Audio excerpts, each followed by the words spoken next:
नमस्कार साथियों, आप सभी देख रहे हैं कि इतना भौकाल टाइट किया जा रहा है कि मंत्री जी के जो बाउंसर हैं वो लोग भी लोगों से इतनी बदतमीजी तरीके से बात कर रहे हैं कि आजकल किसको वोट दिया जाए और किसको नहीं ये लोग समझ नहीं पा रहे हैं।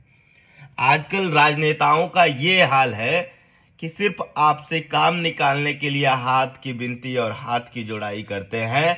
बाकी सत्यता ये है कि जब वो अकेले में होते हैं तो आपको गालियों से पूछते हैं। हकीकत जाननी है तो चलिए आइए मैं एक छोटी सी हकीकत से वाकिफ कराता हूं आप सभी को। इसी मऊ जिले की कहानी मैं आप सभी को बताने जा रहा हूं। मात्र आज से 2 से 3 दिन पहले की बात। सिकटिया पुल मेंटेनेंस में है, कुछ ना कुछ उस पे काम चलता रहता है क्योंकि बहुत ज़्यादा उस पे गाड़ियाँ आती जाती रहती हैं। इस कारण बस वो पुल जो है थोड़ा सा मेंटेनिंग में हमेशा चलता रहता है।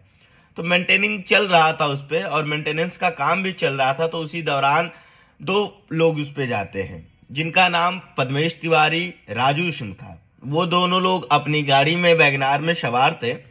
उसी दौरान ओम प्रकाश राजभर जी की गाड़ी वहां से गुजरती है और उसी मेंटेनेंस के कारण उनकी गाड़ी को थोड़ा सा देर हो जाती है। तब तक उनके जो बाउंसर हैं वो निकलते हैं गाड़ी में से और पद्मेश तिवारी जी के गाड़ी पे हाथापाई का सामना करना पड़ता है। उस पे लगते हैं टकाटक ठोकने और उसी ठोकने के कारणवश जो आगे का फेस मिरर होता है, जो फ्रंट का मिरर होता है, वो क्रैक हो जाता है।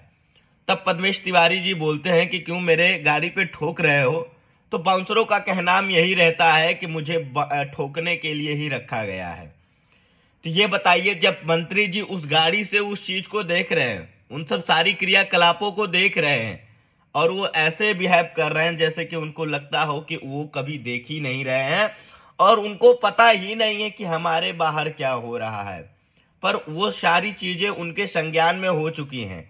तो इस तरीके से मंत्री लोग अगर सेवा करने के लिए तत्पर रहेंगे, आम आदमियों को इसी तरह ठुकवाते हुए चलेंगे, तो ये बताइए मंत्री बनने का क्या मतलब है? ये विधायक और सांसद बनने का क्या मतलब है? ये लोग तो खुद की खुशी के लिए आप सभी का इस्तेमाल कर रहे हैं। जब आप खुद का वोट और खुद का सोच एक जगह देंगे और सोच समझ कर देंगे, तब ये लगेगा कि सच में क्या है।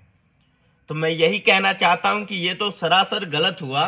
सबसे पहली बात, अगर मंत्री जी देख रहे थे, अगर ओम प्रकाश राजभर जी देख रहे थे, तो उनको उस गाड़ी से उतर के माफी मांगना चाहिए था और नहीं तो उन बाउंसरों को डांट फटकार के ये कहना चाहिए था कि ये तुमने गलत किया है। लेकिन ना ऐसा कोई क्रियाकलाप नहीं हुआ।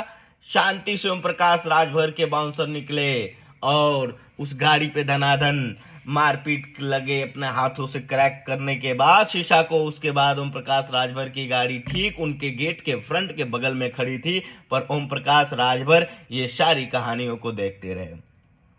तो ये बताइए, जब ऐसे ऐसे मंत्री लोग देखेंगे तो फिर वही हाल हो जाएगा जो फिल्म हम लोग देखा करते थे कि एक दिन के प्रधानमंत्री वाला हाल हो जाएगा, नायक फिल्मों वाला।